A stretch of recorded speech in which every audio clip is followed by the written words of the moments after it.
اب میں بلا تاخیر صدر اسلام آباد bar association Chaudhry Hafeezullah Yaqoob advocate supreme court of Pakistan سے ریکویسٹ کرتا ہوں کہ کائنڈلی اسٹیج پہ تشریف لائیں اور اپنے علم سے اسلام آباد بار ایسوسی ایشن کو نوازیں. سر تشریف لیں. بسم اللہ الرحمن الرحیم. رب اشرح لی صدری ویسر لی امری واحلل عقدۃ من لسانی یفقہوا قولی. اللہم صلی علی سیدنا محمد وعلی آلہ وصحبہ وبارک وسلم. انتہائی مشکور ہوں میں اپنے چھوٹے بھائیوں کا، جنرل سیکرٹری صاحب بلال بھگول صاحب، حافظ نفیس صاحب جوائنٹ سیکرٹری صاحب، انہوں نے اس ٹاپک پہ مجھے موقع دیا. مغل صاحب نے ایک بات کی کہ میں کوئی زیادہ جانتا ہوں، میں آپ کی طرح ایک طالب علم ہوں، طفل مکتب ہوں. ہماری چونکہ وکالت کی زندگی ایسی ہے کہ جس میں اس سمندر کی مانند ہے جس کی کوئی لمبائی گہرائی چوڑائی نہیں ہے. ساری زندگی ایک وکیل جو ہے وہ سیکھتا رہتا ہے. With the pace of time enactments ہوتی ہیں، نئے قوانین بنتے ہیں، کچھ قوانین ریپیل ہوتے ہیں، کچھ سائٹیشنز آتی ہیں جس پہ چونکہ ہمارے آئین پاکستان کے اندر سپریم کورٹ اور ہائی کورٹ کی جو کوئی بھی ججمنٹس ہیں جو کہ جن کا بائنڈنگ ایفیکٹس ہوتا ہے ہمارے لوئر کورٹس پہ، تو اس سسٹم میں ہمیں بطور وکیل ہماری دوستی کتاب کے ساتھ برکف رہتی ہے اور ہونی بھی چاہیے. جو وکیل بغیر کتاب کے ہے اس کی کوئی وکالت بھی نہیں ہے.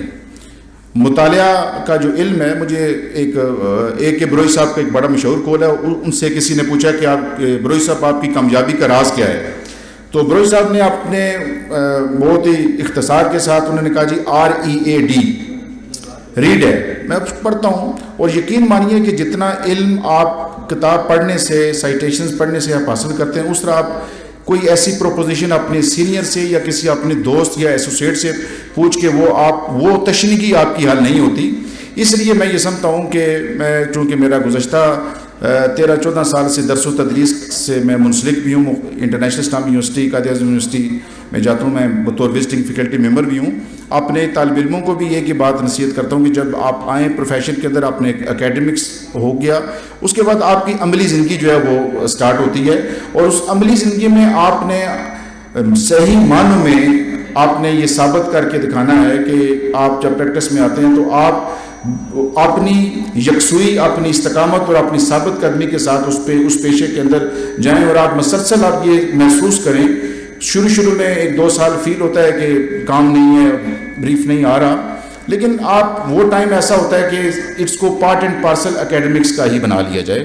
تو اس سلسلے میں ہم سب بھی اس کو پڑھتے ہیں، ہم سب ہی ایک دوسرے سے سیکھتے ہیں. اور سیکھنے میں کوئی آر نہیں کرنی چاہیے، کوئی شرم نہیں کرنی چاہیے، کیونکہ میں یہ سمجھتا ہوں اور جو علم چھپا کے رکھا جائے، دلوں کے اندر مخفی رکھا جائے، وہ کینہ ہوتا ہے. آپ جب کوئی ایسے آپ کے پاس کوئی دوست آتا ہے، ایسوسیٹ آتا ہے، کوئی چیز آپ سے پوچھتا ہے، میں یہ کہتا ہوں کہ اپنا کام چھوڑ کے آپ اس کی طرف توجہ دیں اور اس کو آپ بتائیں. اور یقین مانیے کہ جتنا علم آپ دیں گے، نچھاور کریں گے، اس کو ایکسپوز کریں گے، اتنا وہ بڑھے گا، وہ کم نہیں ہوگا. تو یہ روٹین ہونی چاہیے. آج کا چونکہ ایک بیسک ٹاپک جو ہے وہ ریونیو پریکٹس کے حوالے سے لینڈ لاس کے اوپر ہے. آپ ماشاءاللہ بخوبی سارے پریکٹسنگ لائرز ہیں، میں آپ کو کیا مزید کو بتاؤں گا، صرف کچھ چند چیدہ چیزیں ہیں جو کچھ میری سمجھ میں ہیں، آپ سے میں وہ شیئر کروں گا. اور اس حوالے سے آپ کا اگر کوئی سوال ہوگا تو میں انشاءاللہ اس کا جواب بھی دوں گا. بیسیکلی جو کوئی بھی ہیرارکیز کسی بھی اسپیشل لاء کی پرسنس میں جب مارزی وجود میں آتی ہیں، جس طرح فیملی لاز ہمارے، سول کوڈس ہیں، بنیادی طور پہ یہ ایک ہیرارکی ہے جس میں آپ رائٹ فرام دی آپ سول جج سے سٹارٹ کرتے ہیں. آپ نے سوٹ فائل کیا، اس کے خلاف اپیل کا ایک فورم ہے، 96 سیکشن CPC کا ہے جو کہ امینڈمنٹ ہو گئی ہے. پہلے یہ تھا کہ آپ سبجیکٹ ٹو پیکونری جورسڈکشن آپ وہ اپیل ڈسٹرکٹ جج کے پاس فائل کیا کرتے تھے. لیکن ICT CPC 2020 میں جب امینڈمنٹ ہوئی تو آپ براہ راست کوئی بھی ایسی RFA ہے وہ آپ ہائی کورٹ میں فائل کرتے ہیں. تو اسی طرح پھر آگے آپ CPLA میں جاتے ہیں انڈر آرٹیکل 184. یہ پورا ایک پروسیجر ہے، پوری ہیرارکی ہے. فیملی لاز جو ہیں وہ 1964 میں قانون بنا، فیملی کورٹس ایکٹ ہے. اس حوالے سے فیملی کورٹس مارزی وجود میں آئیں، اپیل اس کے پاس ڈسٹرکٹ جج کے پاس ہے، آگے فردر اسی طرح اس کا سلسلہ چلتا ہے. اسی طرح جو ہے وہ ایک اسپیشل لا ہے رینٹ لاز. جس طرح ہمارے اسلام آباد میں جو رائج الوقت قانون ہے، اسلام آباد رینٹ ریسٹرکشن آرڈیننس، اس کے تحت ہم رینٹ کنٹرولر کے پاس جاتے ہیں. وہیں بیسیکلی یہ وہ اسپیشل لاز ہیں جن کے تحت ایک باقاعدہ ٹریبونل، ایک کورٹس ماضی وجود میں آئی ہیں، اور انہی قوانین کے تابع ہم نے اپنا موقف، اپنا بریف، اپنا کیس ان عدالتوں میں فائل کرنا ہے، اور اسی سے اس کا تسلسل جو ہے وہ آگے شروع ہوتا ہے. اسی طرح west Pakistan land revenue act 1967 میں ریونیو ہیرارکی کا ایک اپنی کمپوزیشن ہے، اور یہ بھی ایک انڈیپینڈنٹ ایک فیلڈ ہے، اور اس کو ایک الگ ہیرارکی کا درجہ دیا گیا ہے، اور وہ سٹیٹس، وہ پروروگیٹو اور وہ پریویلیج جو ہیں وہ قانون کے اندر جو ہے وہ موجود ہیں کہ اس ہیرارکی کی اسٹیبلشمنٹ کیسے ہے، اسپیشل لا میں کون کون سے کیسز فال کرتے ہیں، اور کون کون سے ایسے مقدمات ہیں جو کہ ریونیو کورٹس کی جورسڈکشن سے آؤٹ کر جاتے ہیں. اس کی ڈیفینیشن سیکشن 172 میں دی گئی ہے. اور یقین مانیے کہ یہ وہ ریونیو پریکٹس جو کہ اس دور حاضر میں اس کی اتنی سگنیفیکینس ہے کہ اگر عدالت مال، ریونیو کورٹس اگر صحیح معنوں میں قوانین کے مطابق ڈسپنسیشن آف جسٹس رکھیں، لوگوں کو ریلیف دیں، اور اس سے سول عدالتوں پہ بوجھ کم ہو جائے گا. آپ نے دیکھا ہے کہ بہت سارے ایسے مقدمات ہیں جو کہ سول عدالتوں کی جورسڈکشن سے باہر ہیں، ہم وہ فائل کرتے ہیں، انٹرم ریلیف لیتے ہیں، مقدمات پروسیڈ ہوتے ہیں. آخر میں جب کوئی اچھی بلی ایکسرسائز ہو جائے، اچھی طرح جب ایگزاسٹ ہو جاتے ہیں لیٹیگنٹس، تو آخر پہ یہ چیز نتیجہ سامنے آتا ہے جی کہ civil code having no pecuniary, having no territorial, having no plenary jurisdiction to entertain this matter. تو اس لیے میں یہ سمجھتا ہوں کہ بطور وکیل ہمیں جب کوئی بھی ہمارے پاس کوئی ایسا بریف آئے تو first of all we have to see whether this matter fall under the ambit of revenue code اور either itself the same would proceed before the court of competent jurisdiction that is called civil court. تو پہلا امتحان ایک وکیل کے لیے یہ ہے کہ جب کوئی بریف آتا ہے تو اس کے بعد، چونکہ آج کا جو ٹاپک ہے وہ سب سے پہلے ہم سٹارٹ اس کو کرتے ہیں کہ ہمارے ریکارڈ آف رائٹس ہیں جو کہ section 39 west Pakistan land revenue act میں دیے گئے ہیں. ریکارڈ آف رائٹس کون کون سے ہیں، وہ کیا ہیں؟ These records which are pertaining to the proprietary rights and that have been defined the ownership aspects of the parties, and in pursuit of these documents a person called himself that he is absolute, lawful and perfect owner of any holding. تو بنیادی چیز اس میں پہلے آپ یہ دیکھیں گے کہ کیا اس کے پاس حق ملکیت ہے یا نہیں ہے. اب ملکیت ثابت کرنے کے لیے کوئی بھی شخص ہے، ذرا جب ڈیکلیریشن میں جاتا ہے سیکشن 42 اسپیسیفک ریلیف ایکٹ کی پرسنس میں جب وہ سوٹ فائل کرتا ہے ڈیکلیریشن کا، تو اس کو یہ ثابت کرنا ہوتا ہے کہ اس میں دو چونکہ ٹرم استعمال ہوئی ہیں، ایک ہے لیگل کریکٹر اور دوسرا ہے لیگل ٹائٹل. ٹائٹل کے حوالے سے ظاہری بات ہے کہ جو لیگل انسٹرومنٹس ہیں جس کے تحت کوئی ٹائٹل کریٹ جو کرتی ہیں، اس میں سب سے پہلے آپ کی سیل ڈیڈ ہے جس کو عرف عام میں رجسٹری کہتے ہیں. حالانکہ رجسٹری کسی وکیبولری کا کسی اصطلاح میں وہ فعال نہیں کرتا، لیکن معروف اتنا ہو گیا ہے کہ جب تک ہم رجسٹری استعمال نہ کریں ہمیں بات سمجھ نہیں آتی. تو اصل جو ڈاکومنٹس ہیں، ایک تو پہلے آ جاتا ہے ریکارڈ آف رائٹس کے اندر، وہ ہے سیل ڈیڈ جس کو اردو میں بے نامہ کہتے ہیں. اسی طرح باقی ٹائٹل ڈیڈز میں جس میں گفٹ ڈیڈ ہیں، ایکسچینج ڈیڈز ہیں، اور اس کے ساتھ ساتھ record of rights which directly fall under the ambit of section 39 of the West Pakistan Land Revenue Act. اب ایک فرد ہے جس کو ہم اردو آپ عام اصطلاح میں فرد اراضی. اب اس کے اندر یہ وہ ریکارڈ ہے، پہلے ہمیں یہ سمجھنا چاہیے کہ کیا کوئی شخص اسی طرح آپ اربن میں جاتے ہیں کسی سی ڈی اے میں یا آر ڈی اے کے اندر یا کسی ہاؤسنگ پروجیکٹ میں، وہ آپ کو الاٹمنٹ لیٹر جاری کرتی ہے that always confer the ownership rights to its holder. On the basis of such instruments the person assume himself that he has some old ownership rights.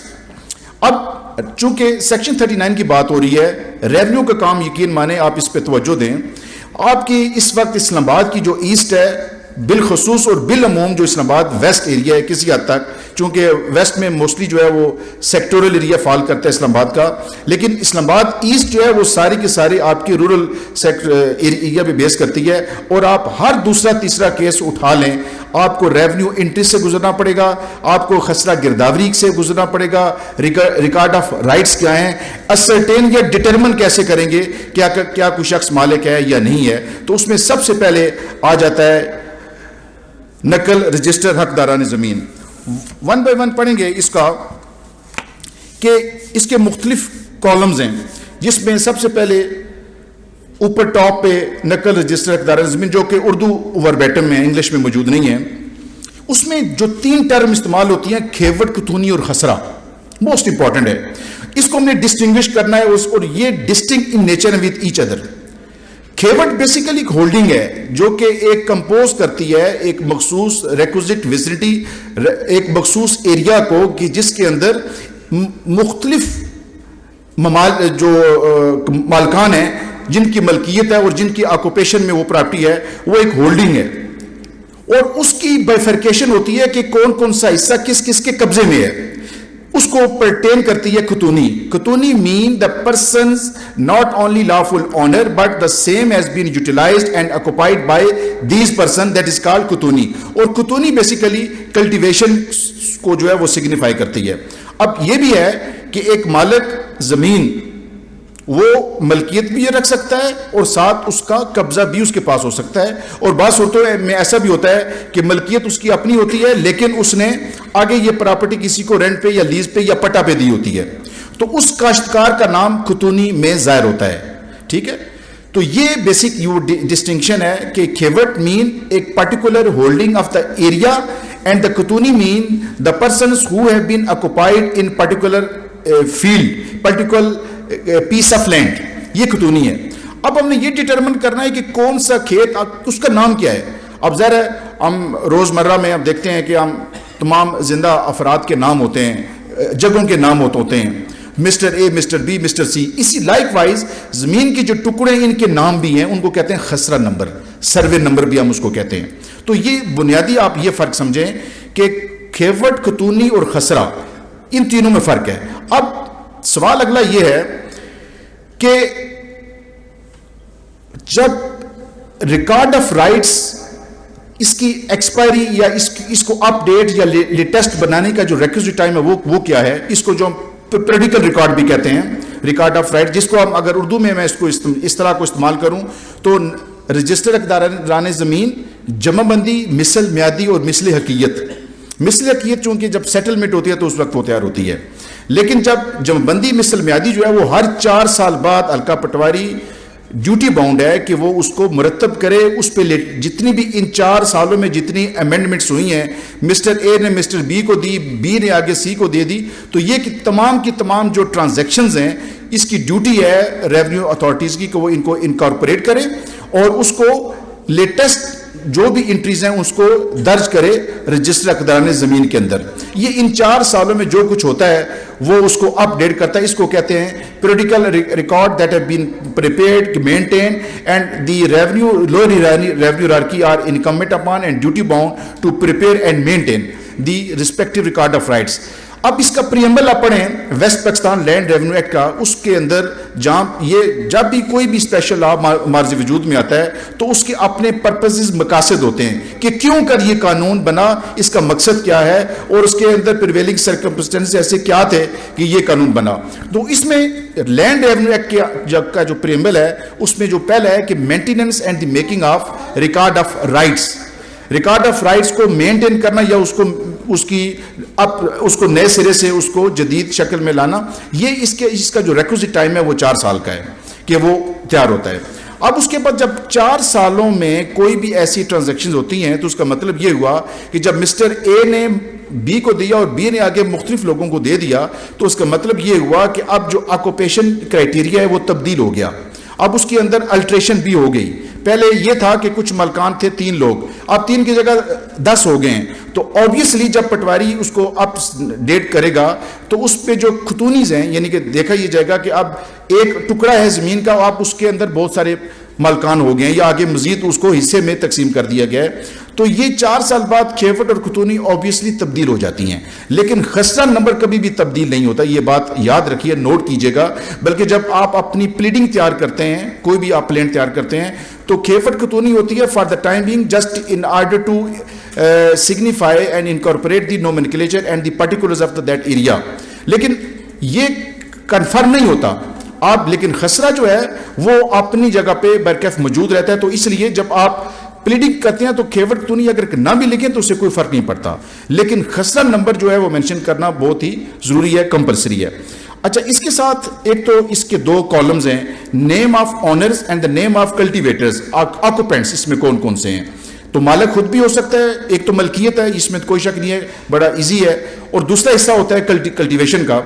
آگے خسرہ نمبر آ گیا، پھر آگے زمین کی قسمیں ہیں، یہ سارے کا سارا جو ہے وہ ڈیٹیل میں آ جاتا ہے کہ یہ جو پیس آف لینڈ ہے یہ زمین کی قسمیں کون سی ہیں، یعنی کہ کائنڈز آف لینڈز میں آپ دیکھ لیں لپاڑا، میرا، بنجر جدید، بنجر قدیم، لس، یہ وہ ایریاز ہیں جو کہ جن کا میرے بہن یا بھائیوں کا تعلق جن کا گاؤں کے ساتھ ہے۔ لپاڑا مین وہ ایریا جو کہ بالکل آبادی کے نزدیک واقع ہے، ایک اس کو آئیڈینٹیفائی کیا جاتا ہے کہ وہ ایریا کون سا ہے۔ آپ دیکھیں گے کہ ہر ریونیو اسٹیٹ کا ایک واجب الارض ہوتا ہے جس میں متعلقہ گاؤں کے لوگوں کا ایک یونانیمس ڈیکلیریشن ہے کہ ہمارے گاؤں کے اندر ہم نے ہمارے رواج، ہماری ٹریڈیشنز کیا کیا ہیں، اور وہ واجب الارض میں اب جس طرح دیکھیں جس طرح سی پی سی ہے، سول پروسیجر کوڈ ہے، کہ سبسٹنٹیو لا کو آگے ہم نے پروسیڈ کیسے کرنا ہے۔ لائک وائز ریونیو لاز کے اندر جو ہے وہ ہر ریونیو اسٹیٹ کو اردو میں کہتے ہیں محال یا موزہ ریونیو اسٹیٹ، اور ریونیو اسٹیٹ کہتا ہے ڈکلیئر ہوتی ہے by the board of revenue, اور اس کی خاصیت یہ ہے کہ بورڈ آف ریونیو کا اپنا ایک انڈیپینڈنٹ ریکارڈ ہوتا ہے جو ریونیو اسٹیٹ ہے جس کو اتھورائز کیا جاتا ہے، اور اس کا کسٹوڈین جو پٹواری ہے اس کے پاس اپنا اس کو جو ہے وہ اس کو مینٹین کیا جاتا ہے۔ تو اس لیے سب جو واجب الارض ہے اس کے اندر مینشن ہوتا ہے، چونکہ یہ اس سے ہٹ کے ہے کہ واجب الارض میں تمام ایسی شاملات ہیں کہ اس کی تقسیم کس طرح اور کیسے کی جاتی ہے۔ شاملات چونکہ ایک کامن یوٹیلائزیشن ہے by local inhabitants keeping in view their proportionate shares, شاملات کی بیسیکلی قسمیں بھی ہیں، عصب رسد کھیوٹ بھی ہے، عصب حصص زر اور عصب حصص جدی ہیں، مختلف موضاجات میں اس کی تقسیم اپنی اپنی ہے۔ اور کھیوٹ کا جو شاملات لینڈ ہے جو کھیوٹ کے حساب سے ہے، سپوز اگر کھیوٹ کا ٹوٹل رقبہ 200 کنال ہے اور 400 کنال شاملات ہے، تو اس کا مطلب یہ ہوا کہ ہر اس ادار کو 2 کنال کے بدلے 2 کنال شاملات بھی اس کو جو ہے وہ ایلوکیٹ جائے گی۔ اور اسی طرح جو حسب رسد جدی ہے، شاملات عصب رسد جدی بھی آپ نے دیکھا ہوگا، جب آپ کوئی شاملات کا فرد لیتے ہیں تو اس کے ساتھ لکھا ہوتا ہے کہ شاملات فلاں فلاں عصب رسد جدی یا عصب رسد کھیوٹ۔ جد سے مراد یہ ہوتی ہے کاسٹ۔ آپ دیکھتے ہیں کہ موضوع چونکہ لمبا ہو جائے گا، خیر یہ ایک لیکچر میں آنا بھی نہیں ہے، لیکن میں اس کو چیدہ کر کے بتاؤں گا، یہ اس کا ویسے اس پہ زیادہ اس پہ ڈیٹیل کی بھی ضرورت ہوتی ہے کہ جو شجرہ نسب بنتا ہے ہر 4 سال بعد جب پٹواری اس کو ریکارڈ مینٹین کرتا ہے تو ساتھ اس کے پٹگری ٹیبل جس کو ہم کہتے ہیں وہ تیار کرتا ہے، اور اس میں اس کا پرپز یہ ہوتا ہے کہ اگر کسی شخص کو، آپ ظاہر ہے جو لوگ ہیں ولیجرز ہیں ان کو خسرے نمبر بھی نہیں پتہ ہوتے، کھیوٹ بھی پتہ نہیں ہوتی، لیکن ایک ان پڑھ شخص ہے تو اس کو کم ایٹ لیسٹ اس کو اپنی کاسٹ کا ضرور پتہ ہوتا ہے کہ میں جٹ ہوں، راجپوت ہوں، مغل ہوں، عوان ہوں، میری کاسٹ کیا ہے۔ کاسٹ کا ہر کسی کو پتہ ہوتا ہے۔ اگر وہ جائے اس کو کہے جی کہ میری زمین ہے میں نے چیک کرنا ہے، تو اس کے پارٹیکولرز کو نہیں پتا، لیکن جب وہ کاسٹ پٹواری کو بتائے گا تو پٹواری فل فور شجر نسب نکالے گا، اور شجر نسب کے نیچے متعلقہ کھیوٹ مینشن ہوتے ہیں کہ ان کی جو پراپرٹی ہے مغلوں کی، راجپوتوں کی، یہ کن کن کھیوٹ میں فال کرتی ہے، تو اس سے اس کی ریکگنائز ہو جاتا ہے کہ اس کی جو پارٹیکولر ہولڈنگ ہے وہ کہاں پہ ممکن ہے۔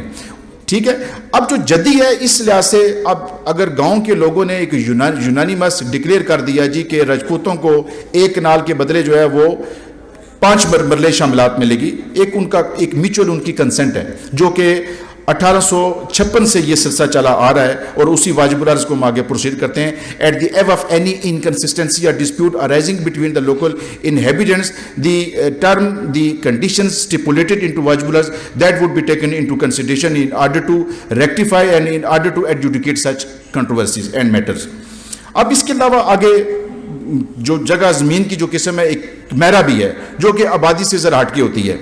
باقی اس کے علاوہ بنجر جدید وہ ایریا جو کہ حال ہی میں جس کو قابل کاشت نہیں لایا جا سکا، ایک بنجر قدیم بھی ہیں جو کہ کافی عرصے سے اسی طرح پڑا ہوا ہے۔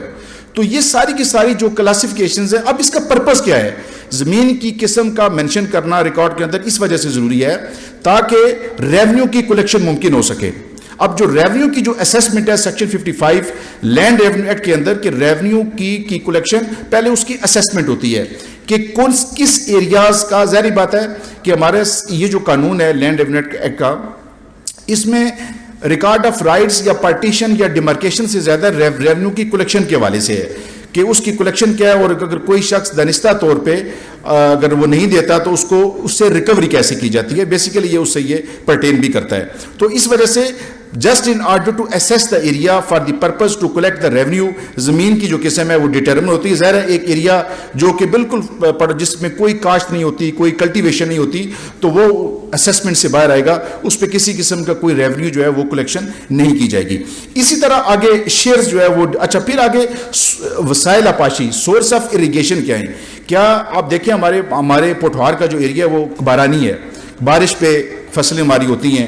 پنجاب سائڈ جائیں خیبر پختونخوا میں, وہاں پہ چونکہ نہری پانی ہے تو وہاں پہ ذرائع آپاشی یعنی کہ سورس آف اریگیشن ہے کہ اس ٹکڑے کو پانی کون سا اور کیسے جو ہے وہ یہ فصل ہوتی ہے. پھر آگے ریکوزٹ شیئرز دیے ہوتے ہیں. آپ فرض کریں کہ اس کھیوٹ کے اندر اگر 100 کنال ہے تو مسٹر اے ہے, مسٹر اے نام لکھا ہوتا ہے محمد والد علی, اتنے بٹا اتنا حصہ. اچھا شیئرز بھی ساتھ ڈیٹرمن ہوتے ہیں. اب شیئر کو کیسے آپ اسرٹین کریں گے؟ آپ بطور وکیل جب آپ کے پاس کوئی انٹریز آتی ہیں کہ ایک لوکل شخص آپ کے پاس آتا ہے, کہتا ہے وکیل صاحب میں پہلے 4 کنال کا مالک تھا, لیکن بعد میں پٹواری نے ہیرا پھیری کی اور آپ مجھے جو ہے اس نے 2 کنال کا فرق دے دیا. اب آپ کو یہ پتہ ہونا چاہیے کہ پہلے جو 4 کنال کی اس کے پاس ریکارڈ ہے وہ مالک بنا, اب یہ 2 کنال کیسے ہو گیا؟ آپ فل فور آپ اس کو سب سے پہلے طریقہ کار آپ چیک کرنے کا یہ ہے کہ اس میں جو حصص ڈیفائن ہوئے ہیں پہلے, جس کی بنیاد پہ وہ 4 کنال کا مالک تھا, حصص پتہ ہونے چاہیے. پوری کھیوٹ کو مرلوں میں تقسیم کیے جاتے ہیں. آپ کو پتہ ہونا چاہیے کہ 20 مرلے کی ایک ہوتی ہے کنال اور 8 کنال کا ایک ہوتا ہے ایکڑ, ٹھیک ہے. اب تمام کھیوٹ کو مرلوں میں تقسیم کر کے اور اس کو ڈیوائڈ کیا جاتا ہے کہ اس کا شیئر کتنا ہے. جتنی بھی شیئرز ہیں, شیئرز کی 3 قسمیں ہوتی ہیں, آپ کو پتہ ہی ہوگا, جو جس میں ذویل فروز ہیں, اسبات ہیں, ذویل ارحام ہیں, یہ وہ شیئرز ہیں. وہ اس لحاظ سے اس کی آگے ڈویژن ہوتی ہے. ایک شخص انہیریٹنس میں جب آتا ہے, اس کی بیوہ ہے, اس کو ایک بیٹا سے ملتا ہے, بیٹا ہے, 2 حصے اس کے ہوتے ہیں, ایک حصہ بیٹی کا ہوتا ہے, تو یہ سارے آگے جو پروپورشنیٹ شیئرز ہیں وہ سارے آگے جو ہے وہ ڈیوالو ہوتے ہیں. تو اس لیے یہ حصص جو ہے نا وہ تعین کریں کہ بعض اوقات ان ایڈورٹنس وے میں بھی ایسا ہو جاتا ہے کہ پٹواری جب نیو انٹریز پاس کرتے ہیں تو وہ اس کی کریکشن جو ہے وہ کرتے ہیں اور اس میں آگے جو ہے میٹر جو ہے اس کو ریکٹیفائی ہوتا ہے. اب یہ سارے کا سارا آپ دیکھیں ریکارڈ آف رائٹس کے اندر آپ کی ڈگریز بھی شامل ہیں, آپ کی ایک ریٹن ایکنالجمنٹس ہے جو کہ مالکان حضرات جو ہے وہ دیتے ہیں. 39 کے اندر اس کی ڈیفینیشن بڑی تفصیل سے دی ہوئی ہے, میں اس ڈیٹیل میں مزید نہیں جاؤں گا, تاکہ اتنا کروں گا کہ تاکہ تھوڑا تھوڑا آپ کو میں ایک واقعات کراتا جاؤں. اس کے بعد سیکشن 42 ہے جو کہ میوٹیشن سے پرٹین کرتا ہے, جس کو ہم کہتے ہیں انتقال. اب انتقال لفظ آپ دیکھتے ہیں کہ موسٹلی ہر اپلیکیشن میں, ہر مقدمے کے اندر جی کہ vide mutation number so and so, the person has alienated his respective share to someone else, vide mutation number so and so. یہ وہ انتقال ہے. انتقال بیسیکلی آپ ٹرم پہ غور کریں, انتقال نکلا ہے منتقل کرنے سے. کہ آپ دیکھتے ہیں ہم کہتے ہیں جی آج ایک مسٹر اے ہے, وہ اللہ کو پیارا ہو گیا, وہ انتقال کر گیا, اس جہاں سے وہ دوسرے جہاں کو منتقل ہو گیا. یہ انتقال ایک منتقلی ہے, ایک پروسیس ہے کہ پہلے مالک اے تھا, اب مالک بی آ گئے. اب یہ جو انتقالات ہیں یہ اس کی باقاعدہ طور پہ ایک رجسٹر رکھا ہوتا ہے پٹواری نے, جس کو ہم کہتے ہیں رجسٹر انتقالات. اب انتقالات میں 2 پارٹ اس کے ہوتے ہیں. ایک ہوتا ہے بایا کا جو بیچنے والا ہے, اور دوسرا ہوتا ہے مشتری جس کو ہم کہتے ہیں وینڈر اور وینڈی. اب اس کے اندر تمام کے تمام ایسے پارٹیکولرز ہیں جب کوئی شخص ایسی نیت رکھتا ہے کہ میں اپنی پراپرٹی کسی دوسرے کو فروخت کرنا چاہتا ہوں, تو سب سے پہلے آپ یہ سمجھیں کہ طریقہ کار کیا ہے, کس طرح یہ انتقال درج کیسے ہوتا ہے. یقین مانیے کہ پریکٹس کرنے میں جب آپ کو یہ پروسیجر پتہ لگ جائے, طریقہ کار پتہ لگ جائے, تو آپ کو گواہ پہ کراس ایگزامن کرتے ہوئے بڑی آسانی ہوتی ہے. آپ کوئی گواہ, کوئی پٹواری یا گرداور یا کوئی نائب تحصیلدار جب وٹنس باکس میں آتا ہے, آپ اس پہ کوئی کوشچن پوٹ کرتے ہیں, تو first of all you have to be well conversant with the procedure that under what circumstances the mutation is proceedable and the requisite criteria laid on in under the section 42, اس کو کیا کرنا چاہیے تھا جو کہ اس نے نہیں کیا. اب سب سے پہلے انتقال 2 طرح کے ہوتے ہیں. ایک ہے اورل میوٹیشن ہے, جس کی اورل میوٹیشن سے مراد یہ ہے کہ کوئی شخص جس کا کوئی انسٹرومنٹ نہیں ہوتا, جس کا کوئی ٹائٹل نہیں ہوتا. ایک زمیندار, ایک مالک جاتا ہے حلقہ پٹواری کے پاس, وہ کہتا ہے جی کہ میں اپنی پراپرٹی مسٹر سی کو میں منتقل کرنا چاہتا ہوں. تو سب سے پہلے ڈیلی ڈائری کے اندر یہ جو ہوتا ہے نا روزنامچہ واقعاتی, ایک ہوتا ہے تھانے میں آپ دیکھتے ہیں کوئی رپورٹ درج ہوتی ہے, F I R chalk out ہوتی ہے, ایک وہاں پہ روزنامچہ ہوتا ہے. ایک حلقہ پٹواری کے پاس ایک روزنامچہ لائک جو کہ ایکٹیویٹیز ہوتی ہیں کہ آج کے دن اس نے کیا کیا کیا, کون کون سے اس نے نقول جو ہے وہ جاری کر دیں, کون سے اس نے انتقالات کیے, کیا اس نے کوئی ڈیمارکیشن کی یا پٹیشن کی. تو جتنے بھی ڈیلی ایکٹیویٹیز ہیں وہ ساری کی ساری انکارپوریٹ کرتا ہے اپنے ڈیلی ڈائری کے اندر, جس کو ہم کہتے ہیں روزنامچہ واقعاتی. فل فور وہ ڈائری نکالے گا, اس پہ نوٹ تحریر کرے گا, تیار کرنے کے بعد پھر باقاعدہ طور پہ انتقال مرتب کرے گا, جس میں ایک طرف وینڈر ہے اور دوسری طرف جو ہے وہ منڈی کے. یہ اب اس کے اندر یہ سارے کا سارا یہ دو اس کے حصے ہیں. پہلا جو حصہ ہے یہ والا جو ہے بیچنے والا ہے کہ مالک کون ہے اور کتنے شیئر منتقل کر رہا ہے, اور دوسرا جو ہے وہ پرچیزر ہے, ان کے اپنے اپنے شیئرز ہیں. اب مختلف طریقہ کار ہیں. آپ دیکھتے ہیں کہ ٹرانسفر آف پراپرٹی ایکٹ ہے, اس کے اندر جو سیکشن 52 سے لے کے 50 آگے جو فردر پروسیڈ ہوتا ہے, سیل اور گفٹ ایکسچینج وغیرہ, یہ ایک موڈ آف ٹرانسفر ہیں.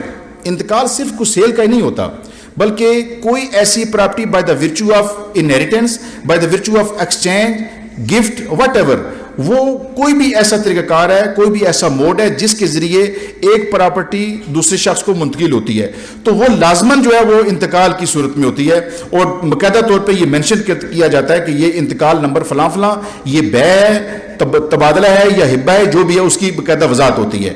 اب انتقال درج ہونے کے بعد اس کے بعد اگلا مرحلہ ہوتا ہے کہ حلقہ پٹواری اس کو رجسٹر جو جمع بندی ہے, اقداران زمین ہے, اس کو تیار کرے گا. جب 4 سال بعد جب اس کو اپ ڈیٹ کرے گا تو ان 4 سالوں میں جتنے بھی انتقالات کے ذریعے کوئی بھی پراپرٹی جو منتقل ہوئی ہے وہ ساری کے سارے انتقالات جو ہے وہ درج کرے گا اپنی جب اس مثل کی میادی کے اندر. اب 2 قسم کے ہیں ریکارڈ آف رائٹس, ایک ہوتا ہے پرت پٹوار اور دوسرا ہوتا ہے پرت سرکار. اب پرت پٹوار جو ہے یعنی کہ وہ موٹا سا رجسٹر ہے جس کے اندر ساری کی ساری ڈیٹیل مینشن ہوتی ہے ریکارڈ آف رائٹس کے اندر.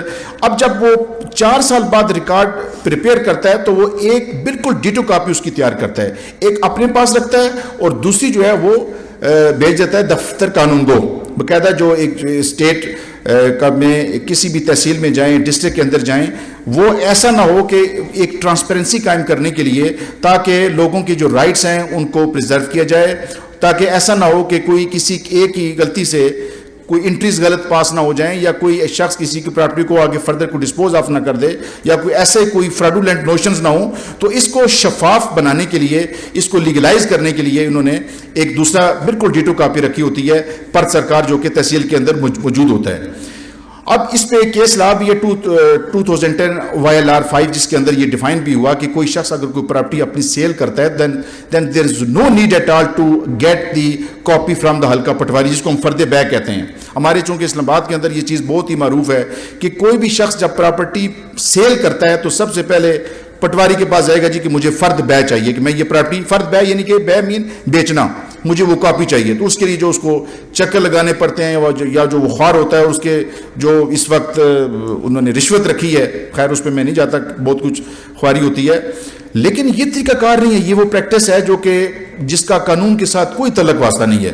آپ اگر قانون سمجھتے ہوں تو آپ براہ راست جائیں کہ جی کہ سیکشن 42 ہے لینڈ ریونیو ایکٹ کا, اس کے تحت میں یہ پراپرٹی ٹرانسفر کرنا چاہتا ہوں, یا اگر میں اس کو سیل ڈیڈ کی شکل میں لاؤں تو پھر رجسٹریشن ایکٹ 1908 کے تحت سیکشن 17 ہے کہ یہ وہ ڈاکومنٹ ہے جس اس پراپرٹی کی ورتھ اگر کوئی بھی 100 روپے سے زائد ہو تو وہ کمپلسری اس کی رجسٹریشن ہوتی ہے. تو آپ اس کو as a matter of right اس انسٹرومنٹ کو رجسٹر کروائیں گے اور وہ پراپرٹی آگے آپ اس کو فردر جو ہے وہ ڈسپوز آف بھی کر سکتے ہیں. تو اس کے لیے یہ کرائٹیریا رکھا گیا ہے کہ کسی بھی طور پہ آپ کوئی کاپی وغیرہ نہ بھی لیں تو آپ براہ راست طور پہ بھی وہ پراپرٹی ایک بندے سے دوسرے کو ٹرانسفر ہو سکتی ہے. تو یہ سارے کے سارے جو ہے وہ انتقالات ہیں جو کہ انکارپوریٹ ہوتے ہیں. اب کیس آپ نے فائل کر دیا کہ the plaintiff is lawful owner of land measuring 5 kanal being Khayward number so and so, Ktuni number so and so, Khas number so and so, situated in the revenue state of so and so. The plaintiff is not only owner but the land in question is being utilized by the plaintiff. اب occupation اور ownership دو مختلف چیزیں ہیں. Record of right کے اندر تو آپ نے یہ ثابت کرنا ہے کہ the plaintiff is lawful, absolute and perfect title of the particular holding, but it is not sufficient to explain that you are occupant of that particular area. اب آکوپیشن کو آپ نے کیسے ثابت کرنا ہے؟ اب اس کے اندر یہ مینشن نہیں ہوتا.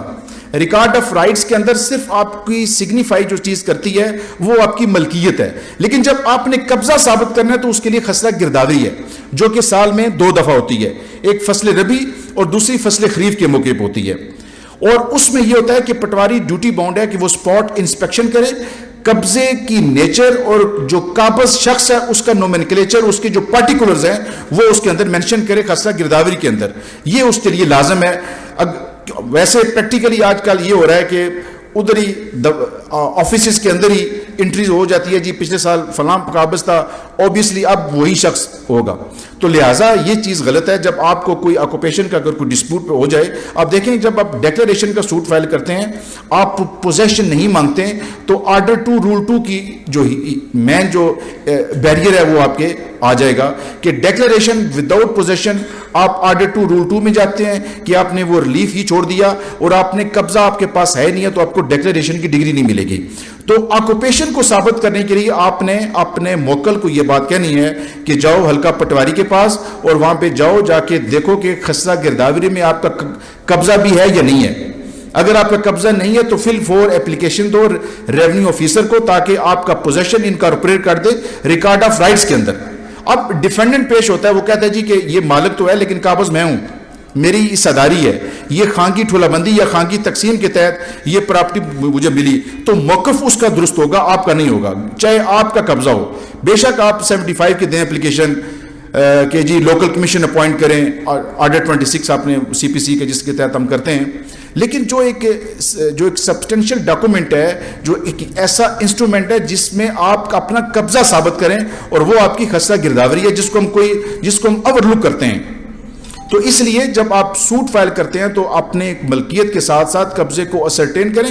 اور پھر اسی طرح اگلا جو آ جاتا ہے کہ زمین کی جو میجرمنٹ ہے وہ آپ کو کیسے پتہ لگے گی کہ ایک پیس آف لینڈ ہے, فرض کریں ایک خسرہ نمبر ہے 54 کی اسپیسیفک باؤنڈریز ہیں, اس کا تعین آپ نے کیسے کرنا ہے, کس طرح پتہ لگے گا کہ ایسٹرن ویسٹرن سائڈ پہ یا ساؤتھ سائڈ پہ کتنی اس کے میجرمنٹ ہے.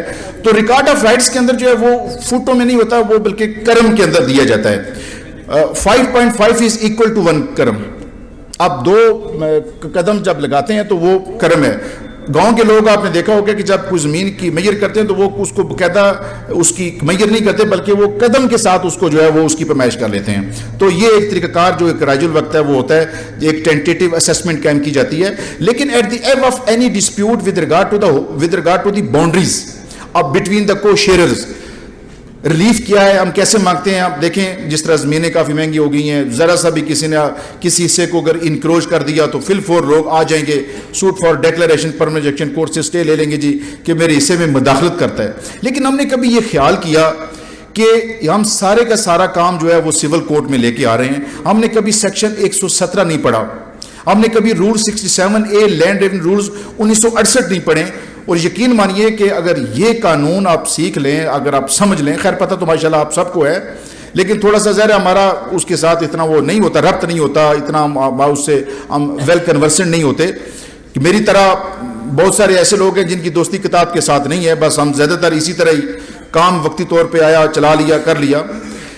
بنیادی چیز یہ ہے کہ جب آپ دیکھتے ہیں کہ آپ کے ایک موکل کا مسئلہ یہ ہوا کہ اس کی کنٹینشن یہ ہے کہ جی دوسرا شخص اس کی زمین پہ اس کو انکروچ کر رہا ہے, تو بنیادی طریقہ یہ ہے کہ آپ فل فور سیکشن 117 کی دیں اپلیکیشن, یا اگر اردو میں لکھیں درخواست نشاندہی و حد براری. باؤنڈریز کا تعین کرنے کے لیے آپ نے جانا ہے ریونیو آفیسر کے پاس, اور اس کا ساتھ پروسیجر دیا گیا ہے سیکشن 67A رولز کے اندر کہ نیم آف اتھارٹی آپ اپنی پارٹیکولر زمین کے, اور جو شخص جس حصے پہ وہ ہے جو آپ چاہتے ہیں کہ یہ انکروچ کر رہا ہے اس کے آپ پارٹیکولر دیں.